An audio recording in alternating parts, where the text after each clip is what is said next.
Oi, tô aqui para falar sobre o meu top 10, os 10 melhores livros que eu li esse ano.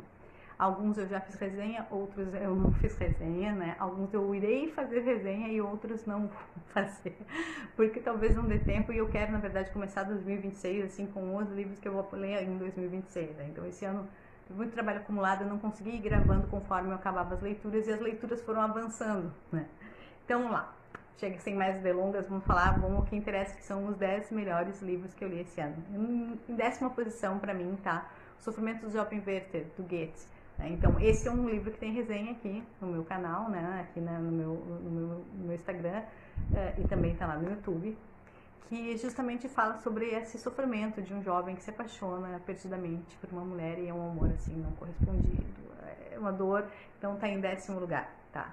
Em 9º lugar, A Incrível Viagem de Shackleton, que também já fiz resenha, que é aquela viagem incrível que aqueles caras fizeram, ficaram presos no gelo por meses, sofrendo, então tá em 9º lugar.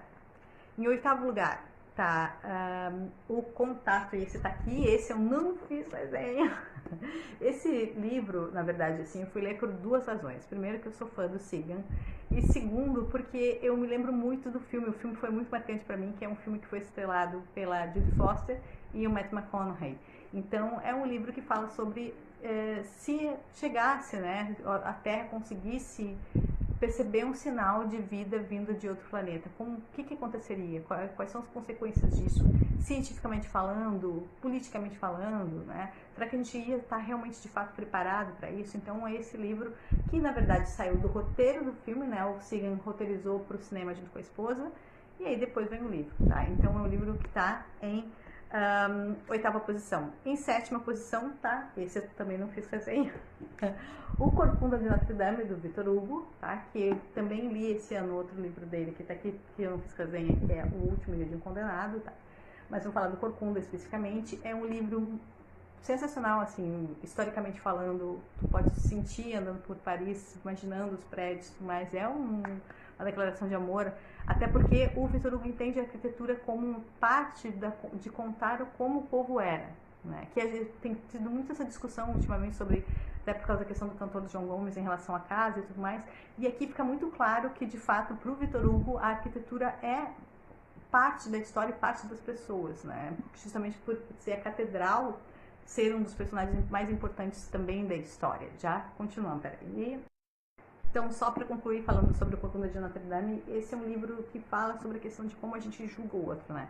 Seja pela aparência, seja pela origem, seja sobre a questão das crenças. Aqui a gente tem o Claude Frollo, que é o antagonista, né, que é o vilão, é um dos vilões mais complexos que tem, assim, porque ele é um homem religioso e ao mesmo tempo tem desejos carnais. Então é um livro muito interessante, mas triste, triste, assim.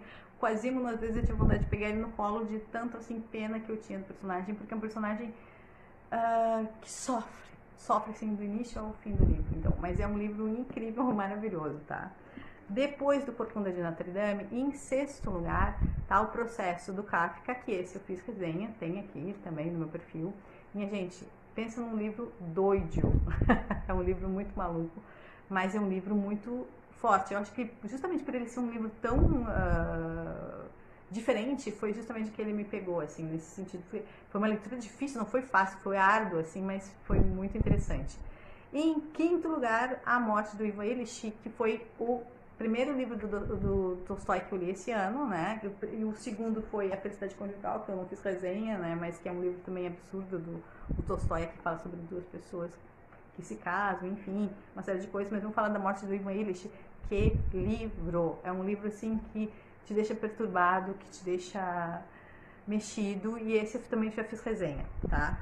E em 4º lugar, a Lolita, do Vladimir Nabokov, que eu fiz resenha lá eu acho que foi em março do início do ano, mas é um dos livros mais bem escritos que eu já li na minha vida. Embora a temática do livro seja polêmica, o livro é incrível. Em 3º lugar, As Vinhas da Ira, do John Steinbeck, que é um dos livros que quando eu li eu disse, esse vai ser o livro do ano, esse é o melhor livro do ano, porque é um livro absurdo, assim, é uma história, uma saga de uma família, e tu segue aquela família e tu vive, sente o que aquela família tá sentindo, assim, é incrível, é maravilhoso, tá? E em 2º lugar a gente tem Aí tem justamente os dois livros que foram pra mim os melhores dos anos, foi porque faz pouco que eu li e eu ainda não fiz resenha, mas eu vou fazer, esse eu quero fazer porque foram livros que me tocaram demais, tá? Segundo lugar, Caim, do José Saramago. Saramago, minha gente, é uma potência da literatura, assim, e ele é um cara que ele mexe com assuntos extremamente difíceis, delicados, mas sem dó nem piedade, assim, sem medo, sabe? Então, vou fazer resenha. E em primeiríssimo lugar, um autor brasileiro, Graciano Ramos, Vidas Secas. Pensa num livro que te mexe contigo, assim, que tu fica tocado e profundo e... eu vou ter que fazer resenha porque ele é maravilhoso.